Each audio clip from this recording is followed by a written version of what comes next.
with us all the time, you know the drill, but I'm going to say go to Ashley here. She's going to start recording and we'll get going. So Ashley, you're good. Good morning and welcome back to our Shift, Sustain, and Succeed series. Last week, we introduced our community to our storytelling initiative. We know that each and every business, organization, and person have a story, often far more compelling than the owner of the story even realizes. These are the things that interest us, connect us, and ultimately inspire us to want to invest in each other. So today, you have the distinct pleasure of being able to meet with Val Perry, a friend of the Chamber, who is just a wonderful storyteller. And we're going to talk with her about how she uses storytelling and why you may want to work with her as part of our initiative. So if you have any follow-up questions, we want you to submit them in the Zoom chat. And Valerie has specifically said she'd like to hear from you today. So if you haven't used the Zoom chat today, think about using it and dialoguing with us a bit, and she'll be happy to answer your questions. And she has such a broad background. It's crazy if you don't have questions for her, because she just has a lot of interesting things that she can share. To begin with, Val, why don't you give us a little bit of your background? Tell us about yourself, about your professional background, and what you've been up to. Yeah, absolutely. Well, thank you, Susan. Hello, everyone. Good morning. Thanks for having me as part of the Storytellers initiative. I'm so excited to talk about storytelling. It's one of my favorite things to talk about. I am a Venango County native. I graduated from Cranberry High School, went to college not too far away. I went to Grove City College. Worked in Pittsburgh for a couple years in a small production company, doing video work for them, as well as performing on stage a little bit. After that, I went to Royal Caribbean Cruise Lines, doing more video work at sea, filming people at all the different events, working all the shows that happen in the theater, and just learning to tell stories in a new way through these different video elements, supporting other stories and just making videos. I actually shot a feature-length documentary film about how Saturday Night Fever, the musical, came together while it was on board, and that film ended up going around the Royal Caribbean fleet. So played on all of the ships that they had in the fleet, about how that process worked, the behind-the-scenes view. Spent about 4 years there before I had the great pleasure to go to National Geographic and work on their live events team. So I was doing video production mainly for their live events team in the beginning. Spent about 3-4 years on the production side of the events space, and spent my whole career there, 6 years, doing the production side. But my final 2 years, I was also doing a lot of speaker development and speaker coaching, a lot more producing the entire event. What does that experience look and feel like from the time you walk in the door throughout this entire talk? And I've spent the last year and a half as a cruise and travel director for Holland American Line. So I do a lot of public speaking in that role, mainly getting people excited about destinations that they're going to visit. So I spent all last summer in Alaska, sailing to Alaska, giving talks about the native people of Alaska, about the Iditarod, about whales, just all of these topics relevant to wherever we visit. So I just spent 6 months doing Panama Canal cruises, and we'll give a great talk about the history of the Panama Canal, how it all developed. So storytelling in all different forms in my background. It's been a very fun journey, and I'm excited to see what happens next. Great. Well, really an interesting, diverse background, and no question, you're qualified to be working with us on this. You mentioned storytelling a few times in there, but can you be a little more specific about how you've seen storytelling kind of work for the people and the businesses that you've worked for? How is that different than marketing or advertising? Stories are everywhere. And I think that that's something that we forget about, that we all obviously have our own personal stories, but really anything you do, there are stories of your business. And so storytelling can be part of the marketing and advertising. Anything that you're doing should be helping tell your story.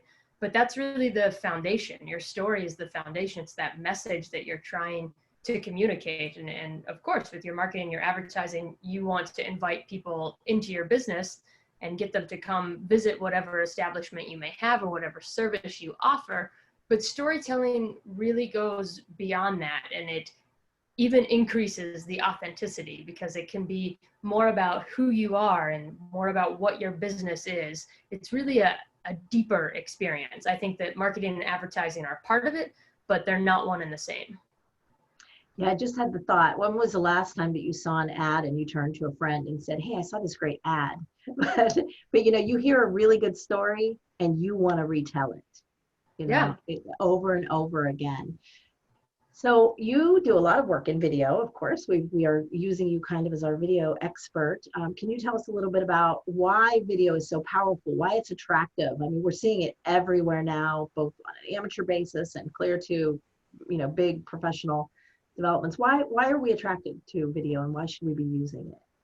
Yeah, talking about seeing video everywhere. The past 2 days, I was part of the PA Tourism Virtual Summit that they had. In one of the sessions, they had a social media consultant talking about the trends in social media. And the very first thing she talked about was that video remains king. It's been king for quite a while in the social media space, and that's what gets the most eyeballs on it, and it's also what a lot of the platforms prioritize. So video is very popular. It's not going anywhere, that's for sure, and for a good reason. And video really allows you to create an experience. It's not one-dimensional, it's more immersive. It includes so many of your senses. You can see something, you can hear something, you're really experiencing whatever it is that's on the video. It also allows you to create insider access for people, where you can take them behind the scenes. They get to connect with you on a much deeper level than they could, say, in print. Yeah, though that's perfect lead into our next kind of question is, can you suggest what kind of stories really work best on video? I don't know if there's a story that doesn't work well on video, but you mentioned behind the scenes, you kind of shared with me, you love that. But can you talk about some of the stories that really resonate better when done on video than maybe with the written word? Yeah, the behind the scenes content is one of my favorites because it really is that way that you can offer your audience insider access that they can't get. Even say you have a restaurant, they're not going to go into the kitchen when they come visit your restaurant, but through video, you could take them back there. You could grant them permission, an exclusive look inside of your operation that they can't even get in person usually. And that's something that's hard to convey in any other format. Yes, you can have behind the scenes photos, and that's great. But really, any story, yes, I think can be told on video. I can't think of a story that isn't well told on video. So anything can be told, but again, it's really increasing that authenticity.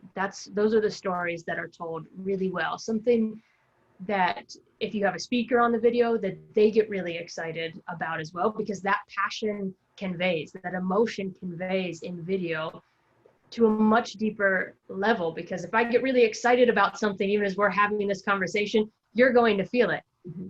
Where you might not feel that in a written piece or in a photograph. Yes, those mediums can, of course, convey emotion, but it's not quite the same, and it's also not real time. I also love working in live video. Going live, all of these social platforms now have the ability to just whatever is happening right there on the spot, you press the button and the whole world gets to see it and experience it too. And that's, to me, is such a remarkable technology that you can then share that moment with literally the entire world as it's happening. Yeah, it's really amazing. It's exciting times we live in. I can't imagine what's next. Right. Well, that's really a good point, that there really aren't stories that shouldn't be told via video, but that made me think of something that I kind of didn't have in our list of things. So we really can do video so easily now. I mean, we can just pick up our phone and start broadcasting live as we speak, or you can do highly edited pieces. So do you have any advice on or thoughts on the fact that maybe some stories need to have that editing touch? Should every story be told live? Or unedited? Do you have any cautionary notes there? Yeah, well, I did say that any story can be told on video. One kind of caveat there, something that's really data heavy is tough to convey in a video. If I had a bunch of statistics to share with you and I was just going to share a video of me talking, that's not really going to resonate with an audience. It's going to be hard to remember.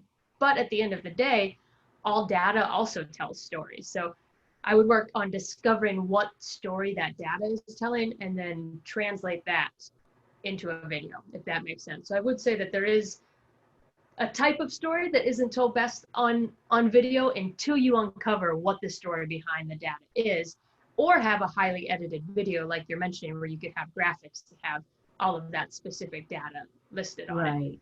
Well, And yeah, that makes perfect sense. And we're gonna the next 2 weeks we're gonna meet Richard Sayers and Sydney Hurdle, who I know Sydney's on with us today. And I'm really excited to talk about their media too. And I think that, probably the best case scenario is when we learn to mix, when we understand that any user may have a time and a place for video, and then a time and a place when they really want the images in photographs. And then the written word is just so important to back things up. We'll talk a little bit about your experience with those as well. But let me just follow up on the video note with, I talk to people all the time, and I know you experienced it some when you were working on some of our projects, that people get anxiety about video. They may be to the point where they say, yeah, you're not taping me. I'm not going to do it. Or, okay, I want to do it. And then the anxiety is so, what I want to call it, it like freezes them up and they have a hard time talking about it. So for those who might be listening and thinking, yeah, I'm curious, but I don't know if this is for me, any words of encouragement or tips to prepare for stepping into video? yes, and that's what I was going to mention about the highly edited videos versus live. If you're not comfortable, I wouldn't start with live, because that is when things can get a bit anxious. Once you're comfortable doing video, by all means, I love live video. I think it's a very powerful tool, lets you connect with your audience in real time. Go for it, but maybe don't start there. Baby steps first. Crawl before you walk a little bit. But if you are thinking about getting into video, maybe not, I don't know, it's not really my thing. My best word of encouragement is to just start and to just be yourself. I mean, right now, what we're doing is a video, and I hope this isn't too scary. I mean, it seems pretty relaxed and fun to me. And in these videos that we're talking about, we're telling the story of you. We're telling the story of your business. I don't want you to do a video to explain nuclear fission to me. Like, you don't need to go to some level that you don't feel comfortable. You're just talking about your life and what it is that you do. And I've been talking about authenticity the whole way through, and that's what audiences want to see, you and your passion for what you're doing. So just be you and be natural. But I do think it's really important to start, and it's not going to be perfect. I've said in several videos I was working on for you, as I was working with people, that we're not going to win any Emmy awards with this. That's not what we're after here. But I'm also a huge believer in done is better than perfect. A few years ago, I wrote a book about cruising and a guidebook to the Caribbean, and I almost didn't release it because I knew it wasn't perfect. I knew there were things I was missing in it, but I also knew it had information in there that was really going to help people that were planning trips to these places that I was visiting. And I needed to get that out into the world because it was a tool that people would find valuable. So are there things I would change about it? Absolutely, 100%. I mean, immediately after releasing it, it was, I should have done this and I should have changed this. But I also get notes from readers that say, you really made our vacation because we tried this, and that you recommended.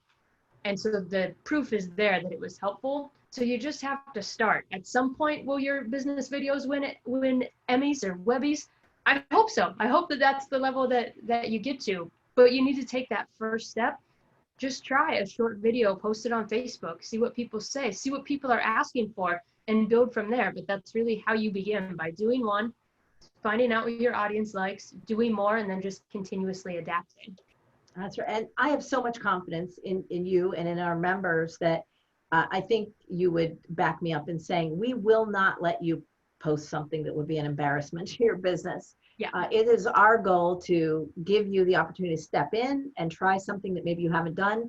And if at the end of that process you say, that was interesting, I really don't want to share that with anyone, then, all we've invested is a little bit of time in just seeing if that was the right thing to do. I do a lot of work in visioning, and a big part of visioning and seeing a successful future is not only planning it with great detail, but it's sharing it. So sometimes it's telling someone that you're going to have a completed project, and then you kind of have that commitment, right? Like, not just, I think I'm going to do this, I want to try this, but, did you know I'm going to work with the chamber and I'm going to do a video and you'll be able to see it in a few weeks. And then I would like to hear from all of the viewers out there. What what is your biggest fear when it comes to video? Is it the technology aspect? Is it you don't want to be on camera? Is it you don't know what your story is? If you can just pop it in the chat what some of those hurdles are that you're facing to jumping into video, I would love to know, because that will also help when we work together, knowing where to come from. And yes, I completely agree, Susan. You know, our goal is not to put out anything that you're not proud of, and it's up to the business if they want to share it or not after we make it. But also when I'm there on the ground, I always try to leave with, okay, I know that I can make something out of this that's going to tell the story. And sometimes, you know, I may stop you and say, well, tell me more about this, or can we rephrase that last sentence to really end on this note? And that's where the editing process comes in. I usually tell people that are nervous not to worry about it, because I'm a good videographer, but I'm a better editor. So don't worry if you mess up. I can really change that in the end. I can cover it up. And we do, so don't everybody talk at once. We've got the chat open. So please submit just a few of your kind of concerns or thoughts, or, you know, any other questions you have. We'd love to take advantage of Val's time with us here. The other piece of this project is that we want to give you a little preparation too. So Ashley and I had the real pleasure of getting to meet with one of our members this week, and had a fabulous meeting just talking about, you know, how to prepare so that when they meet with you, that they've really had some time to think about their business and what they might want to talk about. And I feel like we have the right prompt questions to give you to, you know, this isn't going to take hours, just to give you some time to think about, something to watch. So you know, you're not going in cold. You're not going to just, Valerie shows up and says, okay, let's turn on the camera. We're going to help you get there. And it may be in that meeting we'll realize, well, you know, maybe you should start with some writing or some photography. Maybe you're already doing video very successfully and you really need to work in some other arena. So the first step is to sign up and let us schedule a meeting. So Val, can you see we're getting a few things there? Yeah. Yeah. A lot are the same, that people just think they'll be super nervous when the camera is on, which is natural. It's the same as speaking in front of people. You are nervous, and again, that's where the delay in going live comes in. Do something recorded first. Once you're more comfortable, go live, because it doesn't matter if you make mistakes. You can edit those out. I can edit those out for you whenever it comes down to the editing process. And the more you do it, the more comfortable it gets. And if you do have something, you know, sometimes we do these videos with businesses and I show up and they're like, I know what I want to say. I've got it down. You just hit record and I'll go. And that's great. And some of them are, hey, ask me some questions and get me rolling. If you do already know what you're going to say, the trick that I do whenever I'm speaking and I have a lot to say, I will usually go on stage and speak for 10 minutes at a time when I'm on board working, just getting the show to start, and have to remember all these things that are happening. And I work on memorizing that ahead of time, of course, but I'm always afraid that I'll get out there and that spotlight will hit me. And then I'll be like, after good evening, I'll have no idea what we're talking about. So I always just memorize that first line. And before I walk out on stage, I think of that first line over and over and over again. And then I'm fine after that. And I used to do stand-up comedy, same thing. I knew that first joke forward and backwards as they're introducing me. I go over the first line, keep it going, get through that, and the rest just rolls. So that's a trick that's worked for me in the past. Yeah, years ago I took Dale Carnegie, and I feel like at the time, if we'd have had cameras we could turn on ourselves, they would have said, take yourself. I think they did. They said, film yourself speaking. Yeah. And it gives you a chance to be a better speaker. So I actually would like to talk to you about some of the other things you do, because you have trained speakers and you do write as well. But in thinking about, you know, working in video, depending on how much you want to do, it seems like it might be good to actually work on your speaking skills. And part of that is learning, you know, how to speak in front of people. And most of us at some point in our careers, we've got to be able to do that, whether it's with a couple people, maybe a small team that we work with, or it may be, you know, being asked to speak at a conference or something like that. But would you like to share a little bit about, you know, some of the other media you work with and some of your experience in speaking, and maybe how that would complement, you know, either video work even? Yeah, I'll start with the speaking aspect, because I do think that they go together so well, because on a video, you are speaking. Kind of the secret sauce of speaking I found in my speaking career, as well as working with National Geographic speakers. You know, people think that that speaking is something you either have or you don't, that it's some type of silver bullet or some type of speaking gene that some people got and some people didn't. But really the secret is practice and rehearsal. And people don't like to hear that because that's not the fun part of speaking. But it is giving that talk over and over again while you're looking in a mirror. Or like you said, recording yourself. When I do these talks on board, I have audio recordings of me standing, in my bedroom giving this talk as though I'm on stage. And then I listen to that audio in the car as well to figure out, okay, I should have hit this a little bit differently. This pacing needs to change. It's not the sexy fun part of speaking where audiences are giving you a standing ovation. It's a lot of just hard work behind the scenes, but that's how you get comfortable with it. And that's what eventually makes it easier. So just keep working at it, keep doing it. And then the same as you don't necessarily want to start in live video, you don't necessarily want to start in an arena full of people.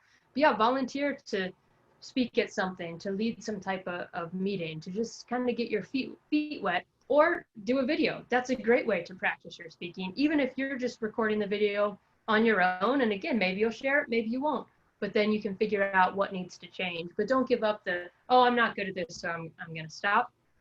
Just keep pushing ahead and finding ways to do it. So that's probably my best speaking advice. But speaking is a media I work in a lot. I do a lot of speaking, also a lot of presentation development. It's the visuals that go along with speaking, but I really view those as secondary. Whatever message you are sharing, that is the core message, and those slides are there to support you. They're not, that isn't the story and you're supporting them. Make Right. It the other way around. Val, if I can interrupt you just on that note, because I see that Betsy put in, I'm concerned about losing track of what I want to say. And that reminds me that, we've all sat and watched a PowerPoint where the presenter read every word on the screen.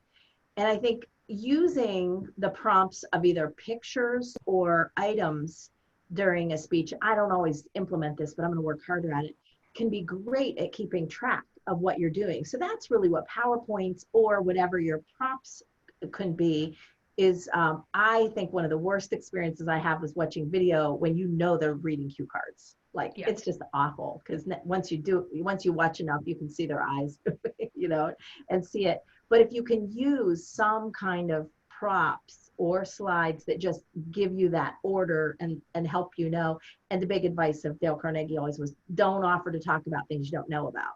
So make sure you know your story.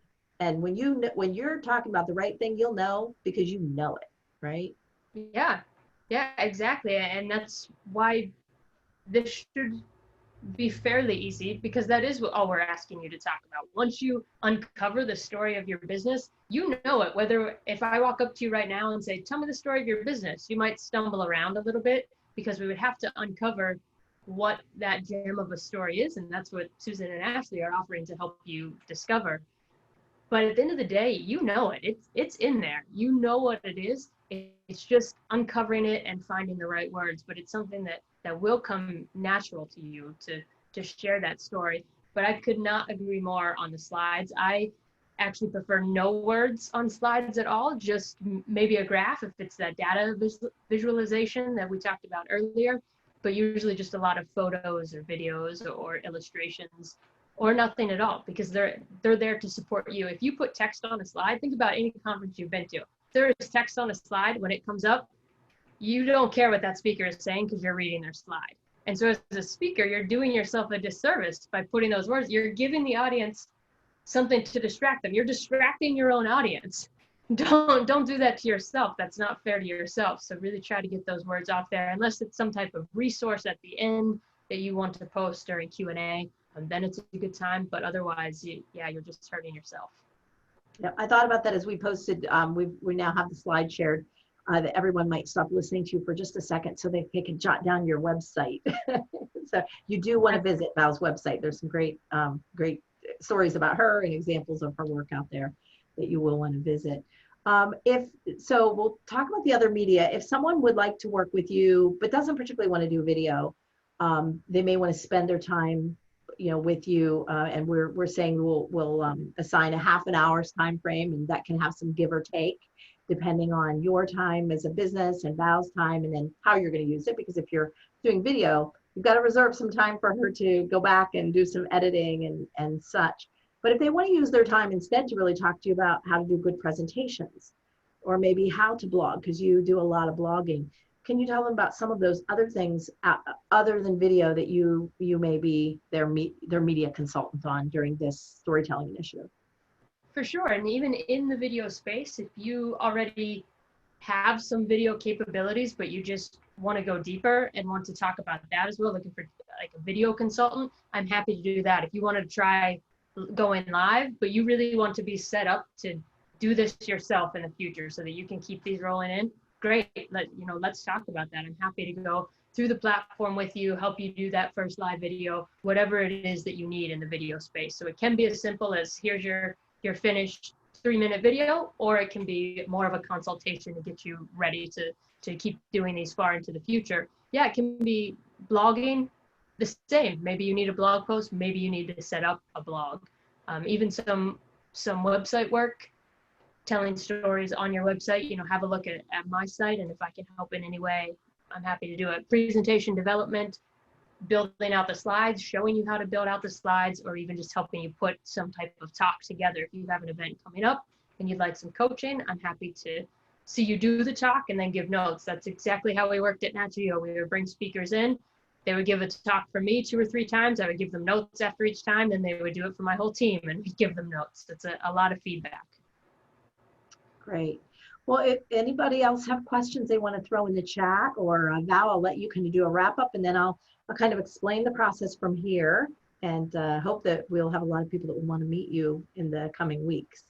Yeah, well, please, if you do have questions, drop them in the chat right now, or feel free to reach out to me afterwards. I also wanted to talk a little bit, we had mentioned before, about getting nervous when you're doing a video. And I wanted to mention kind of the rig that I use when I come to film these, because I actually just film on my phone. That's how I work now. I have worked in everything, big beta cameras that sat on my shoulder, and the quality that is in this actually surpasses what was on that. So if you're thinking about doing a video and think, oh, I'm gonna show up with lights and this giant camera, and no, it's not going to be that. I have a little tiny rig that has my phone on it. I'll give you a microphone, help you get wired up, ready to go. So I make it as non-threatening as possible. You're not walking into a foreign studio environment. I'll come meet you at your business or at some location that really helps tell your story. And really, you're just talking. You're talking to me because I am your audience as well. I am an outsider that probably doesn't know a lot about your business. So we're just having a conversation. So I do really try to make it as non-threatening as possible. I want everyone to be comfortable and to enjoy it. Feedback I got from a Nat Geo speaker one time was, you took what could have been a traumatic experience and actually made it enjoyable. So that's now my goal with every client I work with. If they're really nervous about it, like, it's okay. We're all in new situations. We all get nervous. I'm not there to make it worse. I'm not there to tell you shouldn't be nervous. I'm there as the coach that goes, hey, I've done this before. I know it's nerve-wracking, but I know where we're going. So come with me and we'll get there. Well, we're excited to go there with you. So I hope that everyone that's on the call says, oh, how can I be involved in this? So this is something that we've been talking about as staff for a long time, but I always believe that it's a God thing, the stars align, and we're given blessings even in the midst of problems. So COVID has been a tough year, but there have been some really interesting, exciting, and rewarding things that have happened for us. One has been the series and the opportunity to work with many of our members that we don't see that often. And then, right now, the opportunity to work with Val. So we have to be, for full disclosure, if the ship calls, she's out of here. So for our benefit, we hope we have a little more time, maybe into the end of the year. But you just so you might want to hurry if you're excited about working with her. So we're making this opportunity available to all of our members. Again, your only really commitment is half an hour or so with Ashley and I, and then budgeting a half an hour or so with one of our consultants. And then beyond that, we'll give you opportunities to do more should you feel that you would like to dig deeper and would like to invest a little bit in that. We're going to make it very, very affordable for you to do so, but we want to make sure that our storytellers are rewarded for their work as well. So we're excited. We've shared the sign-up form. Ashley will help me make sure that you are all reminded about that, how to schedule an appointment with us so that we can get you a meeting with a storyteller. So thank you again, Valerie, for meeting with us today. And Sydney, we're so excited to meet with you in a couple of weeks. And I don't think Richard's on the call today, but we'll be with him next Thursday. And Richard and Sydney are great storytellers who all work in video some as well, but really have some other things that they're great at, photography and writing. The written word is powerful. There's so many opportunities to use, here in our region with those media as well. So I hope everyone has a great day. Remember, go out and take a walk and enjoy this, what may be one of the last really nice warm days of 2020. And we'll see you all next week.